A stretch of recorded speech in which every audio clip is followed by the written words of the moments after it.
un corazón solidario y la pantalla. Hoy para nosotras es un día significativo, es un día en el que es el Día Mundial de la Salud y tiene mucho que ver, ¿no?, con esto de las guerras.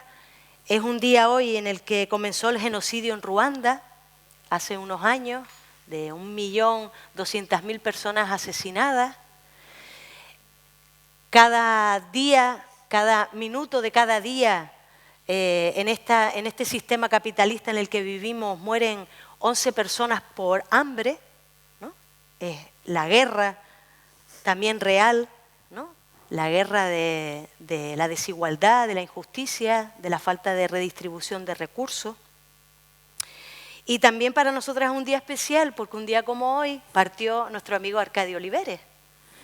Y Arcadio Oliveres es un referente para todo el movimiento pacifista, antimilitarista y no violento, no solo del Estado español, y muchas veces también estuvo en Canarias, sino, por supuesto, del Centre de la, de Justicia y Paz, y un gran referente.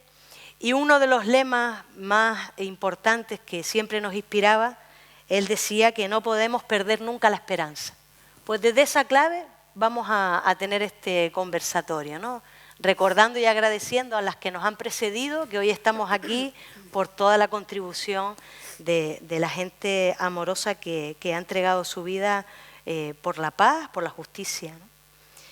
Bueno, y fíjense, son 3 preguntas que vamos a responder 3 personas. No sé si podemos poner al amigo Juan Carlos. Hola, Juan Carlos.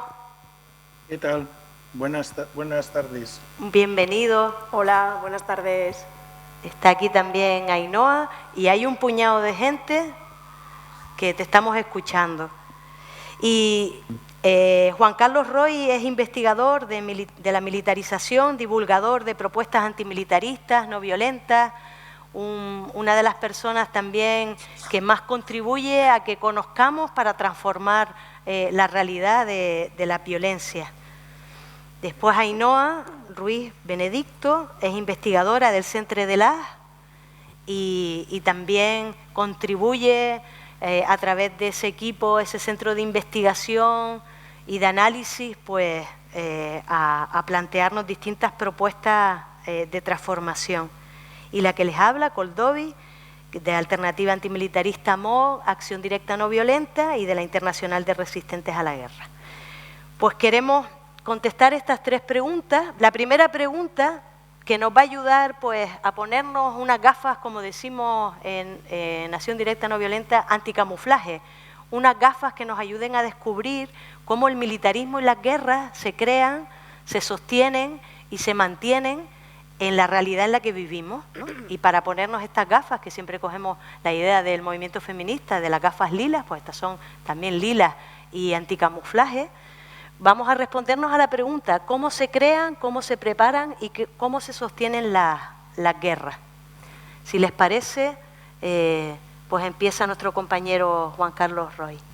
Yo voy a intentar compartir, yo voy a decir 3 o 4 cosas aquí. La primera es que la guerra no es como las setas, que llueve y sale una guerra. Y va, una guerra, pues ha surgido. No, la guerra es un continuo y tiene un ciclo.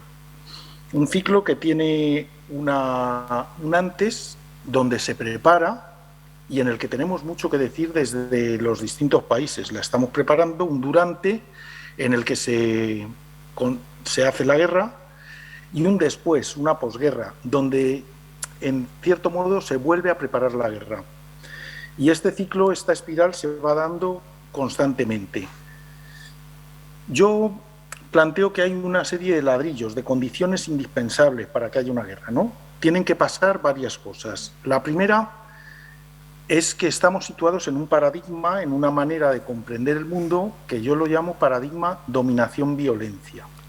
Es decir, es necesario que nuestra manera de creer, de pensar el mundo, de entender las relaciones, de practicar las relaciones entre las personas y las instituciones, etcétera, estén regidas por una violencia rectora que luego se concreta en violencias de todo tipo, violencias directas, siguiendo el esquema de Galtung, violencias estructurales, violencias culturales o simbólicas, y una especie de interrelación de todas las violencias, que sería lo que yo llamo violencia,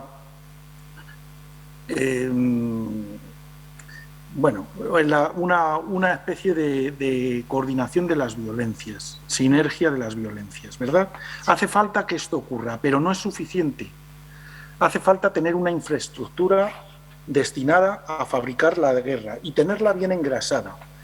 ¿Qué es una infraestructura? Pues son los ejércitos, la logística, las armas, el estar entrenados, el gasto militar, el bombardeo que nos hacen constantemente de las ideas militaristas, la securitización, las alianzas militares, es decir, tener a punto el instrumental para la guerra, tener una política de defensa.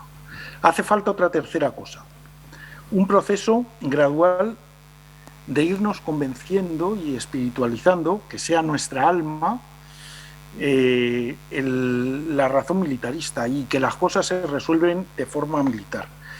Aquí tiene que ver las prácticas, las creencias, la idea arraigada que nos hacen de enemigo, la percepción que tenemos de la inseguridad, todas las ideas que tienen que ver con esto. No es suficiente con esto, hace falta también un contexto concreto donde la guerra se va perfilando. Y este contexto participa de elementos simbólicos, culturales y de una táctica que nos va conduciendo a la guerra. Hay relatos explicativos que nos explican cómo son las relaciones y cómo tiene que acabar todo. Por ejemplo, a todo el mundo nos han dicho que si no tenemos ejércitos, pues prácticamente no somos nadie, nos va a invadir cualquiera. Esto es una cosa... Es un preconcepto, lo damos como hecho. Hay que tener ejércitos porque hay que tener ejércitos. Pero son explicaciones que son un relato, no es verdad. Hace falta manipular, hace falta la propaganda, hace falta dar una versión del otro con el que tenemos conflictos hostil, es decir, despersonalizarle, es el peor del mundo, etcétera, etcétera. Hace falta que se dé una polarización en ese contexto, un antagonismo cada vez mayor entre nuestra percepción y la del enemigo, que sentimos que nos va a atacar. Hace falta poner en juego intereses y que se dé lo que ahora se ha puesto muy de moda, decirlo así, una ventana de oportunidad. Que se dé el desencadenante concreto que permita a los que eligen en nuestro nombre hacer la guerra, decir, ahora es el momento de hacerlo. Y por último hace falta, y no es menos importante, la decisión. ¿Y por qué pongo lo de la decisión? Pues por una razón muy sencilla. Porque hay responsables concretos de que se den las guerras. Es decir, además de todo esto, tiene que haber alguien que tome una decisión. Un hijo de puta que decide que vamos a hacer la guerra. Y que lo decide porque tiene la capacidad y el apoyo suficiente para ello. Y a estos responsables directos les hay que nombrar, les hay que perseguir y de alguna manera, desde una alternativa pacifista, los tenemos que poner en un brete. Porque son los que deciden en nuestro nombre esto. Tienen apoyos institucionales, tienen colaboradores, se basan también y se valen de nuestra pasividad, de nuestra sumisión a todo lo que dicen desde arriba, pero estos son los que construyen la guerra. Bien, estos son los ladrillos. La suma de todo esto, voy a ir muy rápido, construye pues elementos que la hacen inevitable. No porque sea inevitable hacer la guerra, sino porque nos inducen a, con todo esto, llevarnos hacia allá. Decíamos antes que es un continuo, un antes, un durante y un después. Bueno, pues en el antes, políticas de defensa, gasto militar, compra de armas, preparación militar, relaciones internacionales, alianzas, securitización, comunicación como nos la venden, etcétera, son los elementos de construcción de la guerra. ¿Y por qué los sitúo ahí? Porque si tenemos que luchar en algún momento es aquí, antes, contra todo esto. La pregunta es, durante todos estos años, todo esto ha ido sucediendo y no hemos luchado contra ello. Ahora está muy bonito decir no a la guerra, pero para que el no a la guerra tenga contenidos, antes hay que trabajarlo constantemente. El durante, pues es, ¿qué se puede hacer? Pues movilizarse, desinformar, luchar contra la desinformación, en fin. Y el después, el posconflicto, es la vuelta al inicio. Estas son, en mi criterio, las razones de la guerra. ¿Vale? Pues ya está. Muy bien, muchas gracias, Juan Carlos. A vosotros. Y continuamos con qué respuesta darías tú, Ainhoa, a de cómo se crean, preparan y sostienen las guerras. Muchas gracias, Koldovi. Bueno, unas palabrillas así de introducción. Muchas gracias por invitarme aquí al SPAL. Me ha hecho mucha ilusión. Además, nunca había estado en Canarias. O sea que voy a aprovechar también para conocer vuestra tierra, mi Esker, que soy vasca, y muchas gracias, que vivo en Cataluña. Y ya que has dicho lo de Arcadi, te lo agradezco porque venía un poco también con esta sensibilidad de recordarle. No sé aquí cómo lo tenéis de presente en Canarias, pero en Cataluña ha sido un golpe muy fuerte perder a Arcadi y además conecto un poco, porque al fin y al cabo es el padre del Centradalàs, es uno de los fundadores y es el que nos ha enseñado muchísimas cosas de cómo funciona el ciclo de la guerra. Creo que tengo poco que aportar a todo lo que ya ha aportado Juan Carlos, pero podemos ponerle un poquito más de especias a lo que ya ha contribuido, que me ha parecido muy buena introducción.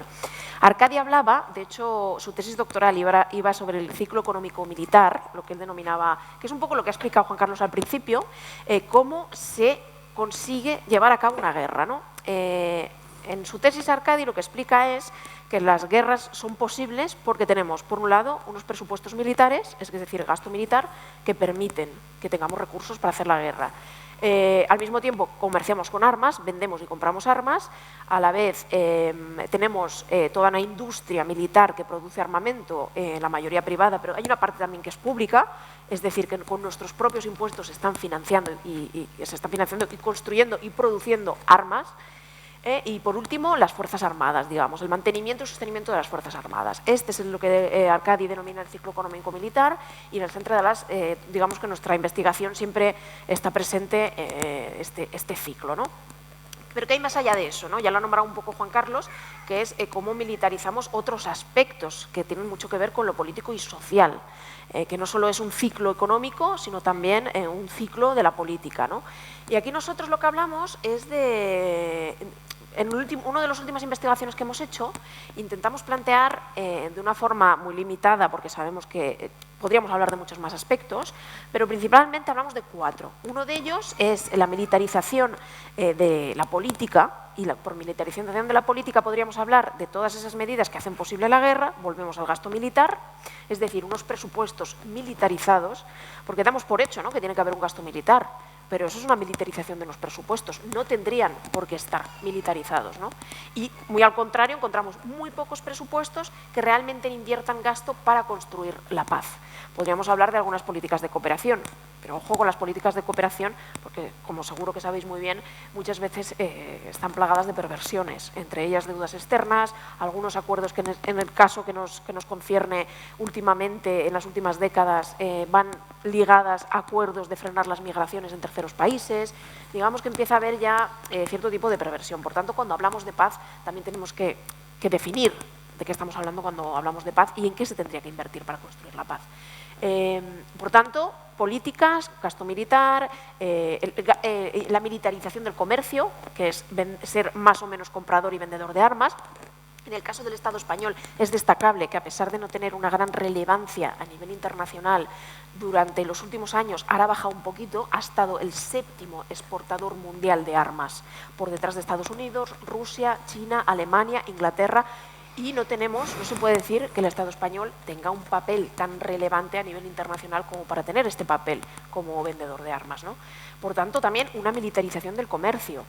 ¿Qué más se puede militarizar? La investigación, por ejemplo. Que haya más recursos públicos para investigar para lo militar que para investigar para lo civil. Y muchas veces nos dicen, pero es que la investigación militar, como es el caso de Internet, por ejemplo, o de muchas otras tecnologías que utilizamos en nuestra vida civil, proviene de haber investigado en lo militar. Y aquí, ante esta perversión del discurso, decimos, bueno, pero si invirtiéramos eso en investigación civil, lo tendríamos igual. Lo que pasa es que empezaríamos por lo civil, ¿no? Por mejorar la tecnología civil y después mejorar la militar, o no mejorarla, porque esto no nos interesa, ¿no? Más bien. Por tanto, las políticas. Podríamos hablar de más políticas militarizadas y os invito a que lo penséis y después, si queréis, nos las podáis plantear. ¿Qué más militarización tenemos? Tenemos la militarización de la educación, porque, por supuesto, una guerra no se sostiene, perdón, porque como esto parece que está metiendo un ruido raro, no, pero se oye. igual me está rozando mucho la cara. Tenemos, por tanto, la militarización de la educación, porque no solo necesitamos medios materiales para hacer la guerra, también necesitamos personas que estén dispuestas a luchar. Esto requiere un adoctrinamiento y un reclutamiento, es decir, la normalización, que ya lo ha explicado bastante también Juan Carlos, de la guerra como de algo inevitable, que oye, que es lo que hay que hacer y que llegamos a este punto como si hubiéramos llegado a este punto, exactamente lo ha explicado muy bien Juan Carlos antes, como si... Uy, como por arte de magia de pronto, hoy una guerra. Uy, no, claro, pero es que si te preparas para hacer la guerra y las relaciones que tú mantienes con otros estados son de tensión y de provocar, digamos, inseguridad global, al final es normal que la guerra acabe estallando. Esto es lo que no nos sorprende, ¿no? Y esto los pacifistas, bueno, cuando nos piden respuestas ahora, ¿y ahora qué es la guerra de Ucrania? ¿Qué decís los pacifistas? Y antes, durante todo el tiempo anterior, antes de que estallara la guerra, no hemos estado diciendo muchísimas cosas para prevenir que esto ocurriera, porque teníamos muchas propuestas para que, digamos, que las relaciones entre Putin y la OTAN, que al final la guerra está yendo un poco de esto, de luchas geopolíticas y de bloques, no llegara a donde ha llegado, ¿no? Por tanto, las propuestas están ahí. Entonces, ¿qué pasa? Se militariza la educación. ¿Y cómo se militariza? Tenemos varios ejemplos. Militares que van a dar charlas a escuelas e institutos, ante lo que, por ejemplo, en Cataluña estamos intentando movilizar bastante a la sociedad civil, ya lo explicaremos yo creo después en algunas otras preguntas de cómo articulamos una lucha contra esto, incluso protestando cuando el ejército va a ferias de educación, que no sé si aquí pasa, pero en el caso de Cataluña sí, como para vender que traer el ejército es otra salida laboral más. A mí que me perdonen, pero no es otra salida laboral más, que te recluten para hacer la guerra y estar dispuesto a matar y que te maten. No tiene nada que ver con hacerte mecánico, por ponerlo de alguna manera, ¿no? Y no tienes los mismos derechos laborales, no es una salida laboral más. Por tanto, se articulan también una serie de protestas para que el ejército no esté presente en estas ferias educativas, ¿no? Y después podríamos hablar del caso infame, que igual les suena, que es cuando Margarita Robles intentó implementar como asignatura obligatoria cultura de defensa, que es un oxímoron brutal. Tremendo. Pero digamos que al final se ha conseguido suavizar un poco, y digo suavizar porque sigue ahí, sigue presente, y hay escuelas que lo pueden implementar si quieren y se les aporta materiales, pero afortunadamente nos estamos encontrando que en general el sector educativo no está muy por la labor de implementar la cultura de defensa, y menos mal, y desde aquí se lo agradezco. Pero bueno, digamos que hay toda una serie de mecanismos que tú tienes para ir invadiendo la educación. Y ¿por qué no hablamos de cultura de paz? Porque no hay ninguna asignatura de cultura de paz en las escuelas. Los chavales, la mayoría de chavales y chavalas no salen de la escuela sin saber la diferencia entre violencia, ¿no? Comentaba también Carlos, cultural, estructural y directa, ¿no? A veces ni de adultos sabemos que existen todo este tipo de violencias. ¿Qué más militarización? Y así no me alargo mucho más. La militarización de los territorios, por supuesto. Los militares necesitan un territorio donde de tener los barcos, tener los aviones, hacer las prácticas. Todo esto, además de conllevar una erosión en el territorio, unos recursos que se pierden, porque hicimos un cálculo en el Centro de Dallas de toda la estructura que tiene el Ministerio de Defensa para uso militar, pero que está en desuso completamente. Y estamos hablando de, yo ahora no recuerdo las cifras, seguro que las tenemos en algún sitio, pero era una barbaridad, totalmente en desuso, que podrían ser para uso civil, usarse para muchos otros recursos. Por tanto, militarización de los territorios, militarización de la política, militarización de la educación, y la que yo considero que es más perversa de todas, porque es la que más nos cuelan, o por lo menos la que más cuelan al público general. Pero yo creo que es el pendiente, perdonar, ¿eh? Igual me lo quito, porque si no pone un poco nervioso, ya está. La militarización de lo humanitario. ¿Y con esto a qué me refiero? Esto está muy ligado a esta nueva política que se llama securitización, que mucha gente nos mira como, ¿de qué me estás hablando con securitización? Porque realmente es un término muy académico, pero al final lo que viene a decir es, pasamos asuntos que son de una agenda humanitaria y que se abordan desde una perspectiva humanitaria, como pueden ser barcos de rescate, salvamento marítimo, este tipo de... apaga incendios. Exacto. Se trasladan a una agenda de seguridad. Se empiezan a entender como un problema de seguridad y se tratan, por lo tanto, como se trata la seguridad hegemónica hoy en día, que es con herramientas militares y con el uso de la fuerza. Si tuviéramos otro paradigma de seguridad, como podría ser el de seguridad humana, no tendríamos tanto miedo de que lo humanitario se pase a lo securitario. El problema es con cómo se aborda el modelo de seguridad hoy en día. Porque tenemos problemas para la seguridad. Para mí que haya gente que pasa hambre en el mundo es un problema de seguridad, porque te sientes completamente, bueno, no puedes desarrollar, te sientes inseguro. Te sientes inseguro y tu desarrollo vital es imposible, está ahí totalmente impedido. Por tanto, el problema al final es cómo, con qué herramientas y quién es el sujeto final para proveer la seguridad. Y un ejemplo de esto, clarísimo, que yo creo que a todos aquí nos da mucha rabia, la cuestión de las personas migradas y refugiadas, totalmente militarizado. Se nos vende además como una criminalización, se nos intenta hacer criminalizar a las personas migrantes diciéndonos que son personas ilegales. Y a partir de eso ya no se saca totalmente del saco humanitario, lo humanitario ha quedado en manos de la población civil y se utiliza ejércitos, operaciones militares y se mezcla con lo policial y lo criminal. Por tanto, este podría ser un ejemplo, tenemos el ejemplo de la UME, tenemos muchos casos, ¿no? La unidad de emergencias militares, que al final lo que está haciendo es la misma labor que podría hacer un cuerpo civil, solo que con recursos militares. Y aquí volvemos a la perversión. Bueno, claro, es que los militares tienen más recursos. Bueno, claro, dar más recursos a los civiles para que puedan ejecutar estas tareas de protección. Y yo creo que aquí ya, para no alargarme más, lo dejo. Pues muchas gracias, Ainhoa, también por ayudarnos a acercarnos a algunas perspectivas de respuesta a cómo se crean, preparan y sostienen las guerras. A mí me toca compartir algunas perspectivas también generales y después aterrizar en Canarias, ¿no? Cómo se crea y se sostiene la guerra desde Canarias.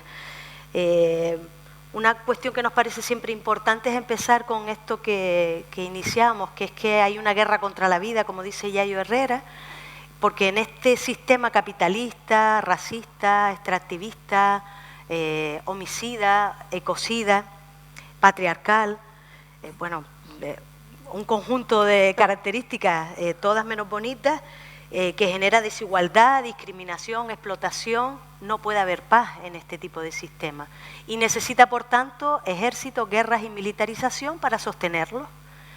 ¿Y qué es lo que necesitan, que ya han ido compartiendo tanto Juan Carlos como Ainhoa? ¿Qué necesitan este sistema para seguir desmoralizándonos, quitarnos la esperanza, ¿no? Es lo mismo, pero dicho con dos palabras en vez de con una, ¿no? Te la habías buscado difícil, ¿eh? Estas estructuras de dominación, gracias, de desmercantilización, ¿no? O de mercantilización, perdón, de la vida y de destrucción del medio ambiente, todo eso se sostiene con un elemento fundamental o con tres patas fundamentales, ¿no? Con la primera, los recursos económicos, que ya las compañeras lo han planteado divinamente, ¿no? Gasto militar, I+D+I militar, la deuda, bueno, todas las cuestiones.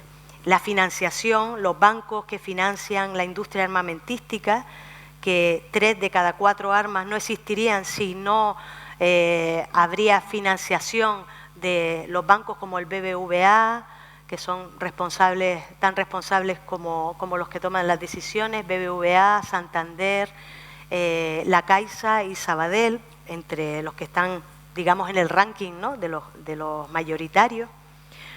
O esa realidad que a veces planteamos de si los 62 millones de euros que se derrochan cada día en España en el 2022 en los presupuestos, se dedicaría a alimentación, vivienda, sanidad, educación, servicios sociales, igualdad, agricultura, soberanía alimentaria, ¿cómo sería nuestro mundo, ¿no?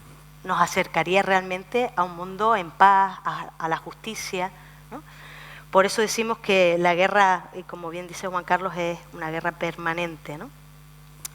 Los recursos humanos, es decir, ¿cómo hacemos para rechazar lo que está generalizado y homogéneo, que es el derecho a matar, ¿no? y con la captación, las complicidades, no solo los ejércitos, sino todas las complicidades de todas las distintas agentes en las distintas empresas, instituciones, administraciones públicas que le hacen la ola y les ponen la alfombra roja para que pueda desarrollarse esta militarización. Y por último también los recursos ideológicos que ambos han planteado, ¿no? Esa ONGización de los ejércitos, ¿no?, que parece que nos vienen a salvar, y esa construcción del enemigo. Con todo esto, en Canarias nosotras planteamos que es un paraíso militar, es un paraíso militar.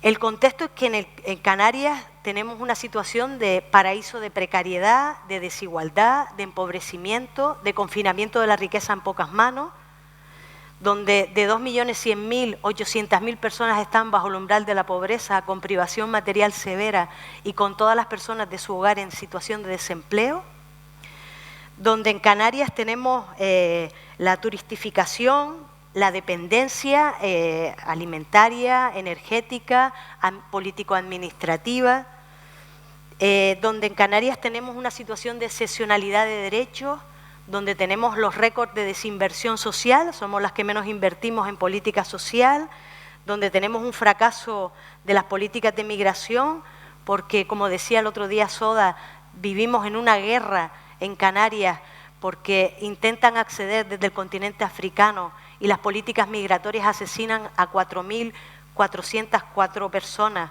de las que se ha constatado, ¿no?, que salían del continente africano y que se dirigían a Europa. De alguna manera, Canarias es un paraíso de la normalidad letal, de esa normalidad que privilegia solo a la persona blanca, como dice Maya Orozco, blanca, burguesa, varón, adulto, y que nosotras le añadimos el UF, ¿no?, heterosexual, urbana, flaca, es a ver si estaban atentas, y gracias Elena, y sin sufrimiento psicosocial y sin diversidad funcional, es decir, las que salen en los anuncios del Día de las Fuerzas Armadas, ¿no?, porque el resto no somos ese sujeto hegemónico que privilegia, ¿no? Esta situación de Canarias se sostiene por una alta militarización y un aumento del control social. Eso significa que Canarias es, por su posición geoestratégica, está dentro del ranking de las grandes bases militares archipielagicas del mundo.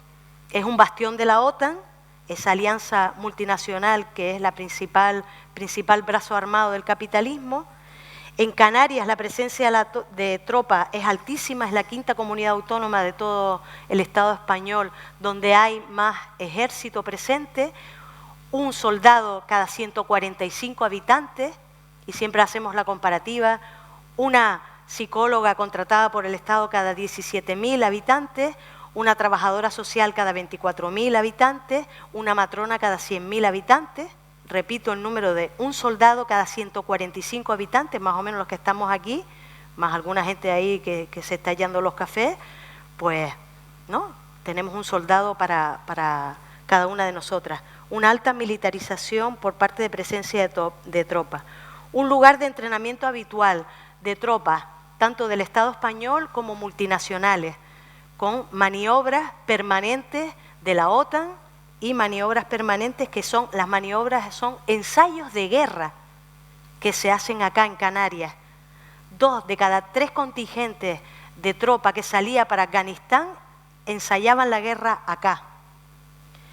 Y también muchísimas hectáreas reconocidas para maniobras, muchas otras que no son reconocidas pero que también se utilizan, más de 5.600, el 1% de todo nuestro territorio archipelágico de Canarias es del Ministerio de la Guerra, y además tienen 50 kilómetros cuadrados que se les denomina zonas de interés de defensa, es decir, zonas de excepcionalidad democrática donde las personas no podemos nunca tomar ningún tipo de decisión de qué hacer en ese territorio, ¿no? También en Canarias tenemos infraestructuras militares y civiles, como bien decía Juan Carlos Roy y también nuestra compañera Ainhoa, comprometidas en intervenciones militares, armadas, y la participación en operaciones militares en el exterior. 21 tiene el Estado español y 7 de ellas en el continente africano, y especialmente el archipiélago canario es un lugar importantísimo para el apoyo logístico a esas intervenciones militares, a esas estrategias neocoloniales que tiene España y que tiene la Unión Europea en relación al continente africano y también a América. Hay un apoyo logístico, humano y formativo con estas operaciones militares en el exterior desde Canarias, y un envío de tropas que se han hecho desde Canarias a Turquía, Mali, Irak, Somalia. Un apoyo al espionaje, especialmente dirigido al norte de África, con antenas que tenemos en Maspalomas y en la montaña de la Muda, en Fuerteventura, y en Aruca, antenas de la OTAN, apoyadas por la ULPGC, la Universidad de Las Palmas, y centros de escucha. También tenemos en Canarias que somos una de las fronteras de la Unión Europea, salud, el Frontex, la Agencia Europea Armada de Europa, que bueno, ahí quien más sabe es Ainhoa, ¿no? Y que es una agencia que intercepta el acceso a los migrantes, que es una agencia de deportación, de tortura, de devoluciones en caliente, que es opaca, militarizada, descontrolada, deportadora, y que tenemos una de sus sedes en nuestro territorio canario, ¿no? Canarias es un basurero de armas, en la zona de la isleta especialmente, en el mar, un lugar de tránsito en el comercio de armas, y como bien decía también Ainhoa, y también lo comentaba Juan Carlos, con la militarización social hay una intromisión de lo militar en el ámbito civil, en la educación, en lo deportivo, que están en la organización de maratones, etcétera, en lo religioso, porque participan en fiestas religiosas, con desfiles, etcétera, en la acción social, especialmente Banco de Alimentos, entre otras, en las emergencias, en el empleo, que ya se dijo, en la salud, haciéndonos el seguimiento del COVID, entre otras cosas, o donando sangre, la misma que nos están chupando desde otras perspectivas, en la cultura, en el medio ambiente, porque hacen repoblaciones y también hacen maniobras que le llaman maniobras sostenibles, ¿no?, para que estén acordes a los objetivos de desarrollo sostenible del 2030, en las universidades, tanto en las públicas como en las privadas, y una presencia militar en las calles a través de desfiles, juras de bandera, simulacros, que muestran las armas para que los chiquillos se monten en ellas, e invitación a las infraestructuras militares por parte de los civiles. Y por último, en Canarias estamos militarizadas y estamos en guerra porque existe la única asociación que existe en todo el territorio español, que se llama GEMAEN, Generales, Magistrados y Empresarios, que junto con los obispos de las 2 diócesis de Canarias, más las fuerzas de los periódicos dominantes, tienen una asociación que promueve la militarización y potencia todo esto que estamos diciendo, justificando la guerra, ¿no? Bueno, pues ya más o menos nos hemos ido acercando de cómo se crean, preparan y sostienen las guerras en una mirada general y global, y también en el Estado español y un poquito más aterrizado en nuestro archipiélago canario, y podemos pasar a también preguntarnos, bueno, pero ¿qué procesos, qué experiencias de resistencia y de alternativas a las guerras existen hoy? Y si les parece, pues volvemos, Juan Carlos, a que nos cuentes pues cuáles son las que tú nos quieres compartir hoy, de qué alternativas estamos planteando a esta situación de guerra que vivimos. Muy bien, pues vamos a ver, yo no voy a hablar mucho de experiencias concretas, pero sí he hecho un cuadro donde aparecen 4 de los principales actores que luchan y se resisten dentro de las guerras contra las guerras. El principal actor que se resiste a las guerras son las mujeres. Por lo menos yo, de lo que tengo visto, hay muchísimos casos. Ahí os he puesto algunos que tienen que ver con una guerra que nos es muy, muy familiar, porque ocurrió aquí. Es la guerra civil. pues la guerra civil tuvo una movilización importante de las mujeres para parar la guerra, para evitar el enfrentamiento, para manifestarse por la paz. Hay nombres, algunos son conocidos, Clara Campoamor o Amparo Poch, que fue una médica anarquista muy importante. Hay otro montón de experiencia, Mujeres de Negro, un montón de ellas, ¿no? Las mujeres son un actor principal en contra de las guerras, siempre, es una constante. Otro de los actores principales son los cuidados, el montón de cosas que se articulan en torno, cuando hay una guerra, al autoapoyo de la gente, a la ayuda mutua, al intentar, bueno, pues seguir la vida de alguna manera, etcétera, etcétera. El tercero son las acciones de verdadera resistencia a la guerra. He puesto algunos ejemplos, da igual, hay muchísimos, pero no me quiero centrar en estos sobre todo. Y luego está toda la lucha antimilitarista, que es una lucha antes, durante y después de la guerra, ¿vale? Yo me voy a centrar en otra cosa. He planteado como 5 tipologías de respuesta. Cuando se da una guerra hay 5 maneras de funcionar en la guerra, en función de varios parámetros. Si lo que buscamos es la ausencia de guerra o una paz con más contenidos. Si lo que buscamos es una respuesta más institucional o más no institucional, más informal. Y si lo que queremos es una respuesta más profesionalizada o más de base, más popular, ¿verdad? Según estos parámetros, a mí me aparecen 5 modelos distintos de resistir, bueno, de resistirse, de enfrentar la guerra, no todos son de resistencia. El primero lo construyen los estados, lo construyen las instituciones internacionales, lo construyen, bueno, pues todo el aparato institucional. Esto es lo que tiene que ver con tratados, treguas, tropas de interposición, políticas de desarme, todas esas cosas, negociaciones, etcétera, etcétera. Desde el plano no institucional, es decir, pues serían las propuestas, por ejemplo, que plantea Galtung, que es una formación especializada que busca parar la guerra y que es no institucional, pues se nos plantean ideas como observadores, mediación de conflictos, negociaciones comunitarias, etcétera. Estos son enfoques profesionalizados, los hacen expertos que pretenden parar la guerra, luego van a más allá, a la reconstrucción y a otras cosas, pero principalmente pretenden esto y que aspiran entonces a una paralización de la guerra, la paz entendida como ausencia de guerra, no como otra cosa. Habría una manera intermedia de intervenir, que es la ayuda humanitaria, ¿vale? Todo lo que tiene que ver con la ayuda a los refugiados y todo eso, que a veces es institucional y a veces no. No es necesariamente profesional, la hace también la gente. Habría un cuarto modelo, más bien teórico, pero que existe, que se ha planteado, que es el de la defensa civil.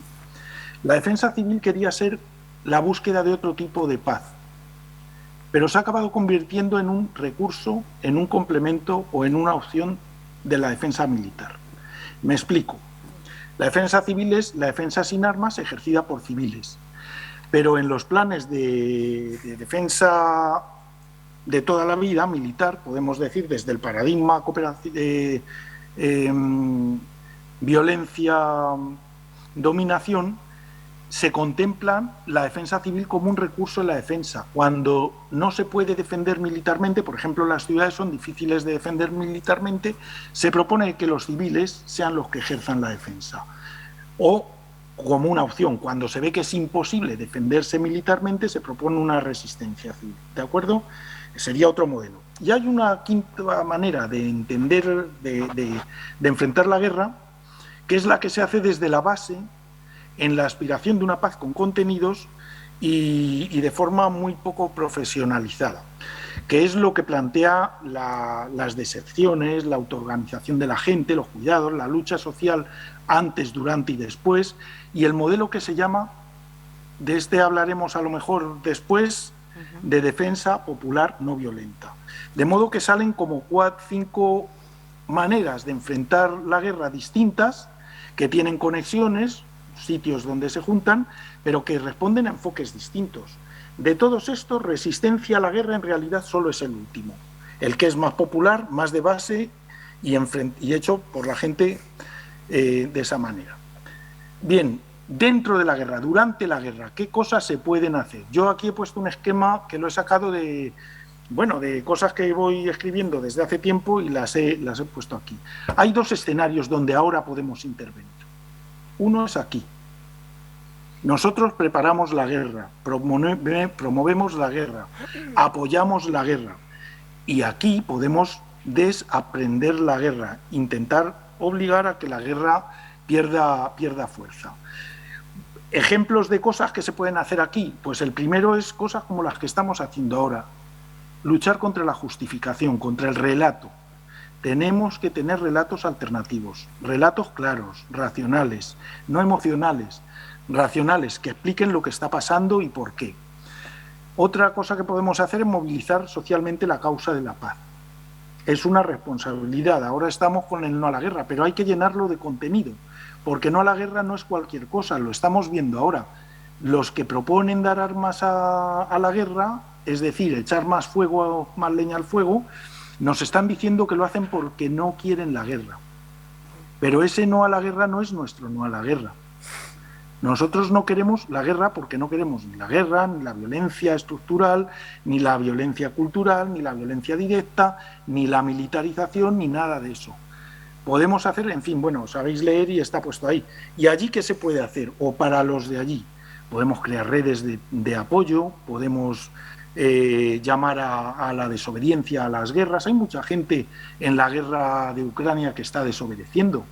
En la guerra española hubo mucha gente. ¿Sabéis, por ejemplo, que de los 5 millones de personas llamados por un bando o por el otro en la guerra civil española, 2 millones no acudieron? Qué curioso, no salen los libros. Se pueden hacer cosas y se pueden hacer muchas cosas, pero principalmente, donde hay que trabajar contra la guerra es en el antes. Yo aquí voy poniendo ideas que se me han ido ocurriendo. Política de defensa. Hay que trabajar contra la guerra en la política de defensa. Ustedes saben que tenemos una doctrina militar que se llama de fronteras avanzadas y que dice que España se defiende en el Sahel. Y por eso tenemos un espionaje inmenso, potentísimo en el Sahel, y por eso estamos involucrados en varias guerras en el Sahel. ¿Saben que llevamos 102 intervenciones militares desde Felipe González hasta la fecha y más de 18.000 millones de euros gastados en esto? Tenemos las bases militares de Estados Unidos que nos convierten en uno de los ejes principales de sospecha por cualquiera que se sienta enemigo de Estados Unidos, porque desde aquí se conduce una gran parte de la guerra. Nunca nos han preguntado qué hay que defender, quién tiene que defender, cómo. Estas son cosas en las que podemos luchar en el aquí y en el ahora. Luchar por rescatar la política de defensa, la mayoría de edad en política de defensa, por tener algo que decir en todas estas cosas, por negarnos al intervencionismo, a las bases, etcétera. Tenemos otro punto que es el ejército. Tenemos un ejército brutal. No voy a dar cifras ahora, las tengo para luego si os interesan mucho y tenéis mucho morbo, pero bueno, nuestro ejército se caracteriza por su gigantismo. Muchísimos efectivos, muchísima Guardia Civil, muchísima policía. El gasto del Estado, el 60% del gasto del Estado en personal lo tiene entre policía, Guardia Civil y ejército. Tenemos muchas cosas que trabajar en torno al ejército, no al ejército, porque no nos hace falta para nada. Y en el durante, es decir, en todo tiempo, podemos luchar contra la militarización, contra el militarismo, contra el ejército que tenemos que no nos defiende, al contrario, nos agrede. Contra el gasto militar, otra brutalidad, generador de deuda que no podemos pagar, etcétera, etcétera. Contra las políticas de securitización y militarización que sufrimos, otro montón de cosas. Pero hay otros elementos que parece que no tienen que ver con lo militar, donde también tenemos mucho que decir en el antes de la guerra. Y estas luchas son las que evitan la guerra. En el comercio de armas, hemos sido la 7ª potencia exportadora. Exportamos despiadadamente a países que usan las armas para hacer guerras. Contra las violencias estructurales, culturales y directas que sufrimos tanto en el Estado español como que sufren en otros lados, en parte a causa de nuestro modo de vida. contra la política exterior y de solidaridad es un decir que tenemos, contra el puertagiratorismo, contra el complejo militar industrial. Podría poner muchas más cosas. Por ejemplo, te quería decir a Koldovi que se le ha olvidado decir que gracias al ejército en Canarias también defendéis a la foca monje. Si no, se iría a vivir a otro sitio. Le paga la Unión Europea un dineral para que la cuide. Pobrecita foca monje. Ay. Bien, pues esa sería mi respuesta a esta segunda pregunta. Muchas gracias, Juan Carlos. Nada. Gracias por recordar también lo de... es tremendo, ¿eh? Tremendo. Es tremendo. Si no fuera verdad, nos daría risa, ¿no? Pues ahora, Ainhoa, cuéntanos qué experiencias de resistencia y de construcción de alternativas a la guerra pues te gustaría recordar o subrayar. Bueno, yo creo que lo primero que tenemos que hacer, para mí, claro, como investigadora, lo principal siempre es el conocimiento, barro un poco para casa. Si no sabemos lo que está pasando en el mundo, es difícil que nos enfrentemos a ello y que nos resistamos a ello, ¿no? Por lo tanto, lo primero es arrojar luz sobre todo lo que nos rodea, ¿no? Y intentar siempre cuestionar los principales discursos y como mínimo saber que quizá no tenemos muchas respuestas, pero sí tenemos muchas preguntas, ¿no? Y las preguntas siempre son muy importantes. Y a los pacifistas a veces nos parece que nos piden mucha respuesta, pero oye, preguntarse cosas como mínimo es el primer paso, ¿no? Y yo quisiera apuntar a que, bueno, la guerra al final es como la manifestación más radical de esa violencia que ya ha comentado Carlos también antes, que es la violencia directa o la violencia física. Pero a mí me gustaría, y creo que el primer paso para la resistencia es plantearse cómo confrontamos, y aquí uso un lenguaje un poco militarista, cómo confrontamos todas las violencias, no solo las guerras, que son la manifestación absoluta de la violencia directa, es ya el extremo, sino también cómo confrontamos la violencia cultural y estructural, ¿no? Y esto es muy importante porque a veces tanto la violencia cultural como la estructural nos acaban derivando en violencia directa. Y me explico. Esta mañana hablando con un periodista, por ejemplo, me preguntaba cómo había sido mi experiencia en Colombia trabajando con chicos pandilleros. No es muy agradable esta expresión, esta palabra para definirlos, pero bueno, es para que nos entendamos, ¿no? Chavales de 14, 15 años que iban con pistolas por la calle, casualmente todos de barrios muy pobres, casualmente, que utilizan la violencia de alguna manera para manifestar su frustración o porque simplemente no tienen otra cosa que hacer, ¿no? No es por justificarlo, pero son muy jóvenes y seguramente no están ejerciendo la violencia por una razón política, no hay una razón política detrás como pueden estar justificando los gobiernos, ¿no? ¿Qué pasa? Vimos claramente, con el trabajo que se estaba haciendo allí con una organización, que esta violencia se reducía significativamente si a estos chavales les empezabas a... Bueno, porque en Colombia hay una violencia estructural enorme. ¿Y por qué digo esto? Porque no hay una sanidad pública que pueda atender los problemas físicos de las personas, no hay, digamos, unas garantías mínimas para poder desarrollarte como persona, una educación pública. Bueno, digamos que la vida es más difícil que cuando tienes un Estado que de alguna manera aplica políticas de protección social, ni que sean mínimas, ¿no? Cuantos más altas, más garantías tenemos, ¿no? Entonces, ¿qué observamos en Colombia? Que se había reducido de forma brutal, la violencia era una experiencia que ya se había hecho en Guayaquil, en Ecuador, y que se estaba empezando a implementar en Barranquilla, en barrios pobres de Barranquilla, que estos chavales cuando les empiezas a hacer un torneo de fútbol, y con el torneo de fútbol les enganchas para que tengan confianza para hablar contigo y a través de eso intentas saber a qué se quieren dedicar y les empiezas a proveer de cursos, que puedan hacer cursos y además les das un apoyo psicológico porque muchos de ellos usan la violencia porque es lo que han visto en casa a través de sus padres y de una violencia patriarcal salvaje, muy vinculada al alcohol y a las drogas, al acceso a las armas, porque hay un acceso de armas mucho más flexible del que puede haber aquí. De ahí vemos que una forma de atajar la violencia directa es garantizar, mediante la no violencia estructural o apoyando ciertas políticas estructurales que reducen la violencia estructural, que el bienestar y garantizar los servicios básicos de las personas reduce todos los tipos de violencia, ¿no? Y eso incluso incide en la violencia cultural, porque muy a menudo se oye a gente decir, es que vienen aquí los inmigrantes a quitarnos el trabajo. Esto es violencia cultural completamente, porque cuando miras las cifras no tiene nada que ver con la realidad, ¿no? Dile a toda esta gente que no quiere, que dice que los inmigrantes le quitan el trabajo, que se vaya a trabajar en las mismas condiciones que trabajan los migrantes a recoger la fresa, así como hacen las mujeres, con los deditos a sufrir violencia física porque son agredidas sexualmente, etcétera, etcétera, ¿no? Entonces, esto es un discurso que no nos sirve, esto es violencia cultural. Que a la larga acaba incentivando incluso pues, que haya personas que cogen y le pegan una paliza a un migrante, ¿no? Porque bueno, claro, es que vienen aquí a quitarnos el trabajo, tú vienen a ocupar nuestro espacio, ¿no? En conclusión, yo creo que tenemos que ser sobre todo más exigentes, no confrontar solo la guerra, sino la guerra social, todos los tipos de guerras que nos inducen en la sociedad y confrontar todas estas violencias, que es muy complicado. Y aquí no solo hablamos ya de la paz negativa, que se le dice, que es la ausencia de violencia física o la ausencia de guerra, sino que hablamos de algo mucho más constructivo, que es la paz positiva, que es cuando hay ausencia de estos tres tipos de violencia. Por supuesto, podríamos pensar que estamos muy lejos de la paz positiva en el momento en el que hay pobreza, en el momento en el que hay personas que no pueden acceder a la sanidad, en el momento en el que hay personas que no tienen un trabajo y no pueden tener los recursos básicos para la vida, empieza a existir violencia, ¿no?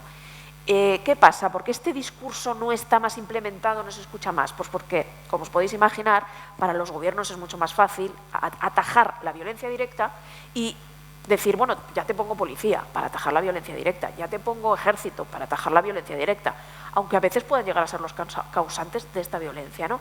Y del resto de violencias no se habla, no hay un consenso ni a nivel nacional ni a nivel internacional, porque, como podéis ver, entonces se podría empezar a pensar que desahuciar a una persona es un acto de violencia brutal, que es lo que realmente es.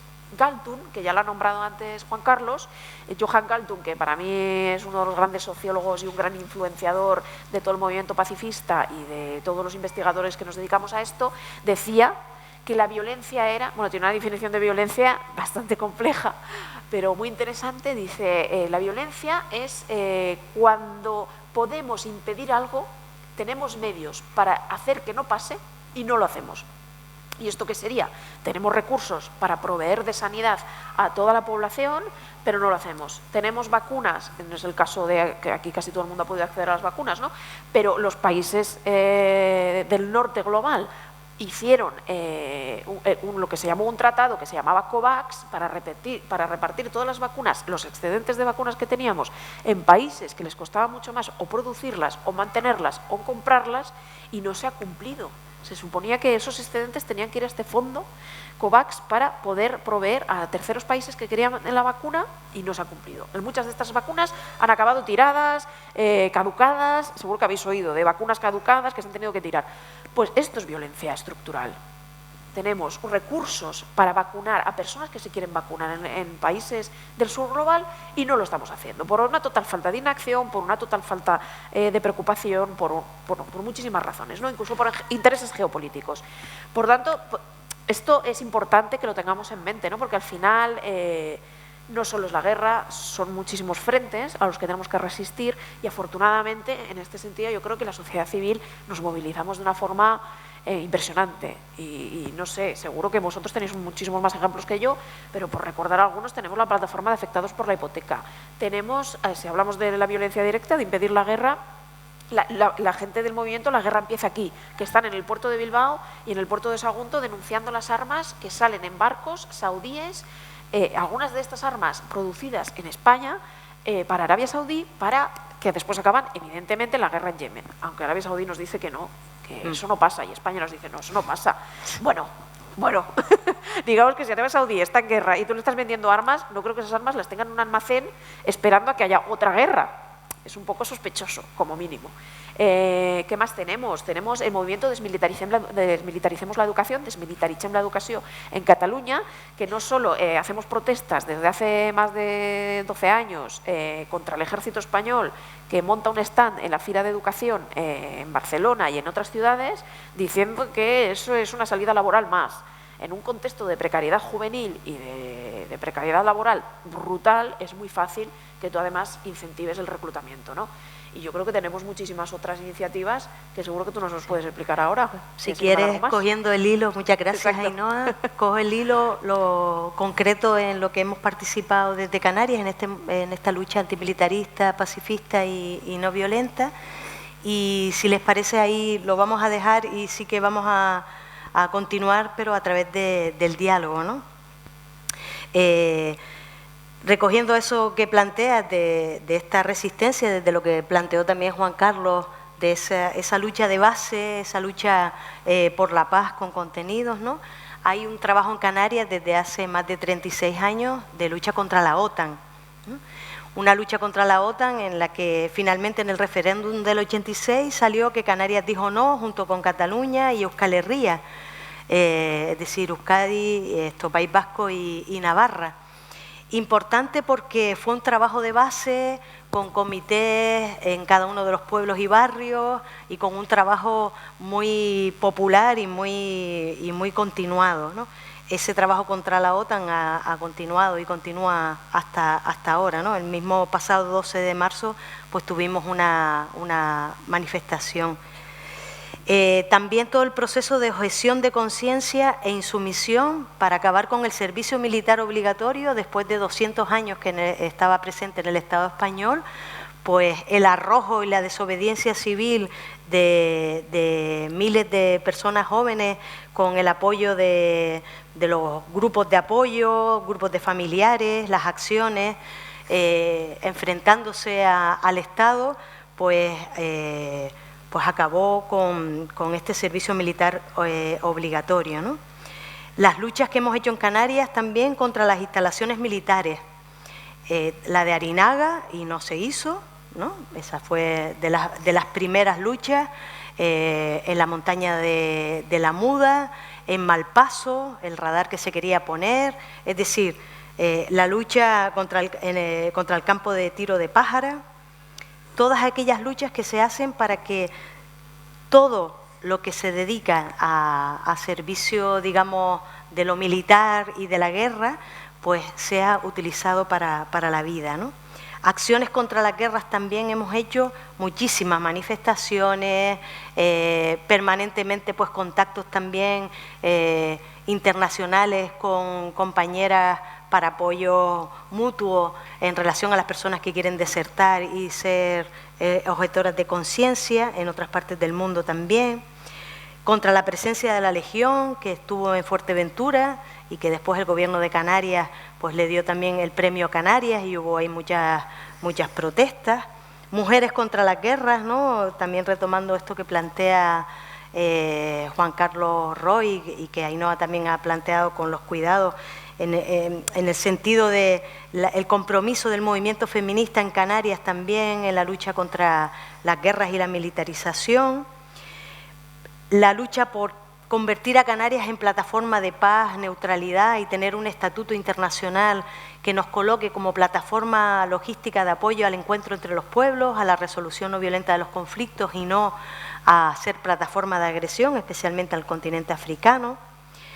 Hemos hecho acciones contra las maniobras y la presencia militar, hemos hecho acciones directas no violentas, más de una docena en el Estado español, porque la militarización, y también en Europa, contra, pues también especialmente algunos lugares estratégicos militares de armas nucleares o de cuartel general de la OTAN en Bruselas, etcétera. Todo nuestro compromiso internacionalista, las acciones por un modelo alternativo de defensa, como ya han planteado, es decir, construyendo alternativas que hagan una vida más justa, más soberana y más libre en nuestro territorio, por ejemplo, en la lucha por otra economía, con la banca solidaria, la banca alternativa, la economía alternativa, ética, la construcción de centros sociales autogestionados, etcétera, etcétera. Iniciativas de cultura de paz, de comunicación, la gente que está en la escuela trabajando procesos de educación para la paz, maestros y maestras y profas de secundaria. Contra el ciclo de las guerras, participamos en esta campaña contra la dedicación de los presupuestos de España a la guerra a través de la objeción fiscal al gasto militar, planteando que no queremos colaborar con el gasto militar y que la parte que nos toca de colaborar con el queso común de la inversión en lo público, no queremos que sea para lo militar y nosotras proponemos otro tipo de cosas, ¿no? Contra la militarización de las fronteras, especialmente en la campaña Abolir Frontes, en la Red por los Derechos de las Personas Migrantes, en la caravana Abriendo Fronteras, y todo un trabajo contra la banca armada, el accionariado crítico, y un aspecto que a veces se nombra poco, que es contra las leyes, los actos y las infraestructuras represivas y de control social, las cárceles, la ley Mordaza, etcétera, etcétera, que reprime y persigue la disidencia, ¿no? Bueno, todo esto lo hemos hecho, lo seguimos haciendo en distintos ciclos, a veces más, a veces menos, a veces me lo corta menudo que no lo vemos, y otras veces pues dedicándole más tiempo, más personas y demás, ¿no? Hay que hacer, creo yo, 3 estrategias. Una es la lucha social constante, en todos los campos, en todos los frentes, en todas las dinámicas, efectivamente contra el neoliberalismo, contra sus valores, contra el individualismo que propone, contra el hombre hegemónico blanco que propone, contra todo eso. Lucha social es una primera condición de un cambio de verdad. La segunda es empoderamiento de algo distinto. No solamente quitar poder, que es lo que suele decir el desarme, quitar poder a lo militar, es que hay que crear un poder alternativo, hay que empoderar otra cosa. A eso los teóricos, desde Galtung, que es uno de los que lo propuso, lo llaman, es una palabra horrible, pero bueno, lo llaman transarme, ¿vale? Y lo podríamos llamar mejor, porque es más comprensible, desmilitarización. Hay que hacer un proceso o muchos procesos de quitar poder a lo militar o al constructo de violencia rectora en lo económico, en lo cultural, en lo social, en lo interpersonal, patatín, patatán, a la vez que simultáneamente, no una cosa antes y otra después. Como nos decían, primero hacemos la revolución y luego ya nos preocupamos del tema de la mujer, del tema de lo que sea. No. A la vez que quitamos poder, hay que construir otro alternativo. Y tercera pata, hay que hacer transvases, es decir, de los recursos que quitamos, hay que mandarlos al otro lado, ¿vale? Esta es la primera idea que os quería transmitir. Por tanto, desarme no es una estrategia pacifista, es una estrategia de los estados para llegar a un límite de armas en el que se sientan cómodos hasta que uno traiciona al otro y incumple el desarme. Segundo, la desmilitarización tiene que hacerse estrategia. Y tercero, hoy es una responsabilidad del pacifismo el llegar a hacer una agenda común de lucha con otros movimientos sociales en la idea de una defensa alternativa, en la idea de la lucha por la seguridad humana, que consiste en quitar poder, poner poder y trasvasar. Y nos toca a nosotros y nosotras hacer esa lucha. En cuanto al tema de la defensa civil, pues lo que quería decir tiene que ver con esto. La defensa no violenta no se plantea defender lo que hay de otra manera. Se plantea defender otras cosas distintas, es decir, no quiere defender el Estado, las instituciones, el statu quo, la paz negativa o la paz como ausencia de guerra, no quiere defender nada de eso. Eso lo quieren defender los paradigmas militares. Y la defensa civil, que fue una pretensión de hacer que no hubiera guerra, por lo menos, que se defendieran los pueblos de otra manera, participa en parte de ese paradigma militar, es decir, quiere defender lo mismo pero sin armas. Sin embargo, la defensa no violenta no quiere defender lo mismo, quiere defender la seguridad humana. Le da igual el Estado, quiere que tengan para comer en cualquier país del mundo, quieren que tengamos sanidad, que tengamos educación en cualquier país, que las relaciones entre las personas fomenten la vida, no su destrucción. Y no solo entre las personas, sino la vida de todo lo viviente. Que dicen, bueno, algunas teóricas del feminismo pacifista, ¿verdad? Pues quiere otra cosa y la quiere de otra manera. Esa es la clave. Por tanto, la defensa civil, que fue el intento de defensa de lo mismo, pero sin armas, se ha convertido al final en una estrategia militar más. En los libros de estrategia militar se dice, cuando no se puede defender una ciudad armadamente, porque es imposible, pues que la sociedad civil se resista. ¿La resistencia civil es defensa popular no violenta? Depende, puede serlo, pero puede no serlo. ¿Por qué? Porque para defender la institucionalidad de un Estado, que luego va a seguir manteniendo la violencia estructural y la violencia cultural, esa resistencia civil es resistencia civil y es una resistencia no violenta, pero no es una defensa no violenta, es otra cosa, ¿vale? Y por acabar, el impacto ambiental me lo pones en bandeja. Mira, antes de ayer el gobierno español, antes de ayer en el Consejo de Ministros actual, ha decidido que en los 2 próximos años van a autorizar un crédito de 770 millones de euros para gasto en combustible del Ejército. 770 millones de euros. Hay ministerios que no tienen 770 millones de presupuesto. Por ejemplo, el de Garzón, creo que son 60 los que tiene. Bueno, es un ministerio que, en fin, pero hay ministerios que no llegan a esas cantidades. Y esto se lo van a gastar en quemar combustible. Impresionante. Muchas gracias, Juan Carlos. Ainhoa, si quieres compartir alguna idea más. Sí, sobre todo lo que decía el primer compañero, que no, yo creo que más que educarnos para entender la guerra, creo que decías, creo que más bien nos han educado para aceptarla, porque ojalá nos hubieran educado para entender la violencia, porque yo creo que ni la entendemos ni sabemos cómo se ha desarrollado en nuestras sociedades, y yo creo que si nos educaran más para entender la violencia, cómo funciona, qué alternativas hay a la violencia, quizá empezaríamos a comprender más qué tipos de violencia tenemos en la sociedad, pero lo cierto es que se acepta, se estudia la historia incluso de guerra en guerra, en vez de tratado de paz en tratado de paz, que así veríamos qué absurdo, ¿no? O sea, al final siempre acabamos igual. ¿Por qué no empezamos por esto en vez de por la guerra y después el tratado de paz? Y otras muchísimas alternativas que ha habido a hacer la guerra, protestas que han impedido el arrase de derechos, muchísimos ejemplos que o te dedicas a ser un poquito gusanito de biblioteca o es difícil que los encuentres, ¿no? O sea que tanto educarnos sobre la violencia y a entenderla y por qué ocurre y las causas para poder frenarla antes, y también la paz, entender la paz, que estamos hablando cuando estamos hablando de paz. La mayoría de personas pensamos que la paz es eso, ausencia de guerra, y la guerra y la violencia es guerra y pegarnos por la calle, ¿no? Y hay muchísimas formas de violencia, como hemos aprendido hoy aquí, ¿no? Y yo comparto totalmente que en un paradigma neoliberal es imposible conseguir paz de ningún tipo. No solo porque la ideología neoliberal, y aunque creamos que estamos resistiendo a ella, somos increíblemente individualistas. Es una cosa, es una barbaridad. Las redes de solidaridad que había hace 20 años, ya ni 20, ya igual podríamos empezar a hablar de 40, 50 años, no son las mismas que ahora.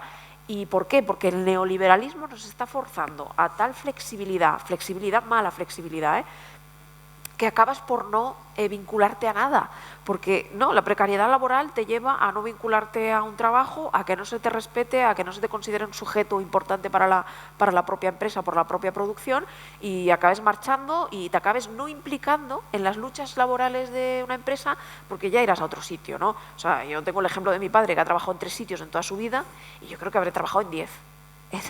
con casi la mitad de edad que tiene él, ¿no? Eso es un ejemplo. Eso también pasa con las redes vecinales, es una barbaridad, por lo menos en Barcelona lo notamos mucho, sí que intentamos mantener esta red de solidaridad, pero en el momento en que las personas, en Barcelona tenemos un drama, que creo que en Canarias probablemente también, de que suben el alquiler de un año para otro 200 euros, cuando tu sueldo ni de lejos ha subido ya no 200 euros, igual ni ha subido, hace que no te vincules a un espacio, ¿no? Porque te están expulsando permanentemente.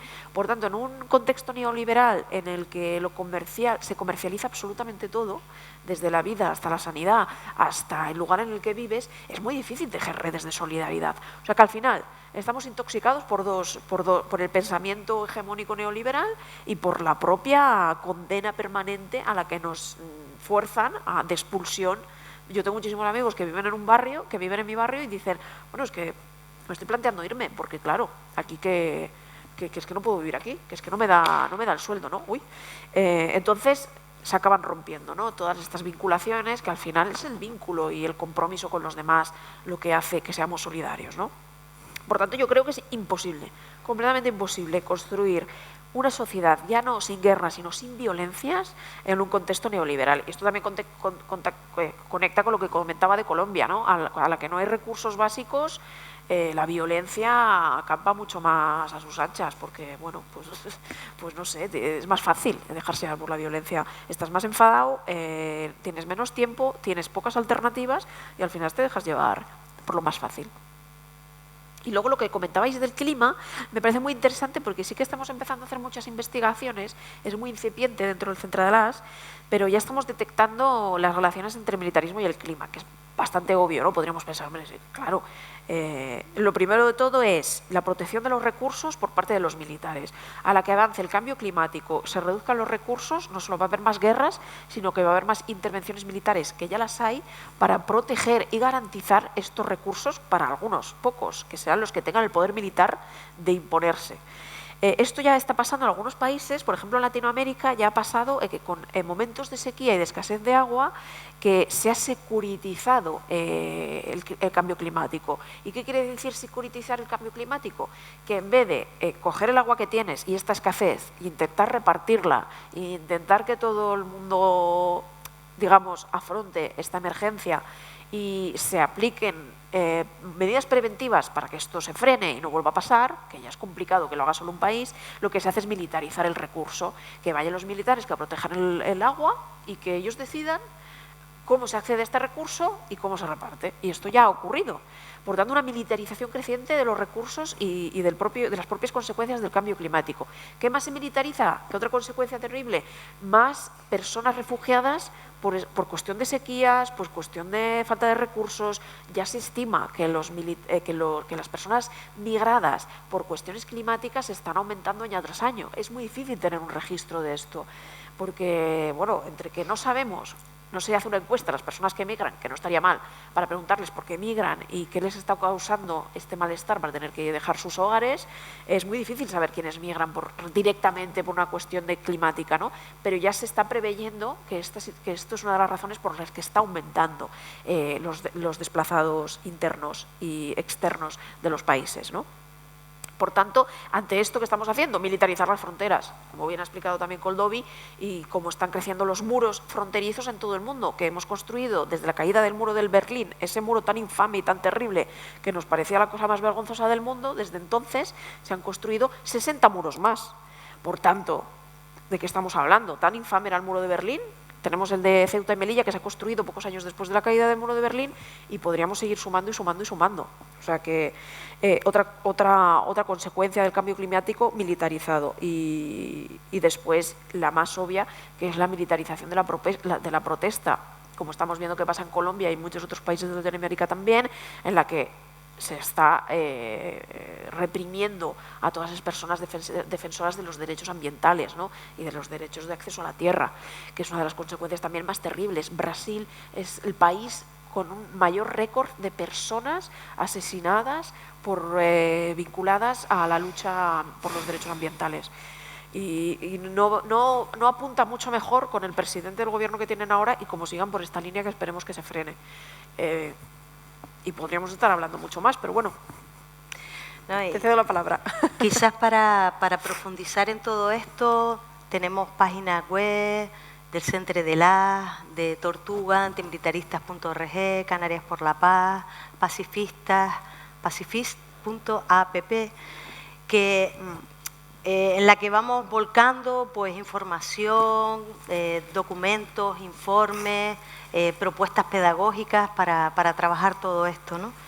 Yo con lo que han dicho y ya para terminar y descansar y pasar al siguiente espacio, con el lema feminista que tenemos de no queremos un trozo de tarta, sino queremos un cambio de receta, esta sería la propuesta, ¿no? Necesitamos un cambio de receta en la que el antimilitarismo, el feminismo, la lucha anticapitalista, ecológica, pues esté totalmente de la mano, entrelazada con la juntanza, como dicen las compañeras de Colombia, y generando como dos claves, ¿no? Trabajando procesos de fortalecer, tejer y reconstruir comunidad, como realmente lo que nos defiende y lo que nos sostiene en la vida, ¿no? Y la estrategia sociopolítica de la no violencia, ¿no? Que como dicen algunas autoras, es la dinámica de una mano que abraza y una mano que empuja hacia el cambio. Así que muchísimas gracias por este ratito compartido. Gracias, Juan Carlos, gracias, Ainhoa, Gracias a vosotros. y gracias a cada una de ustedes.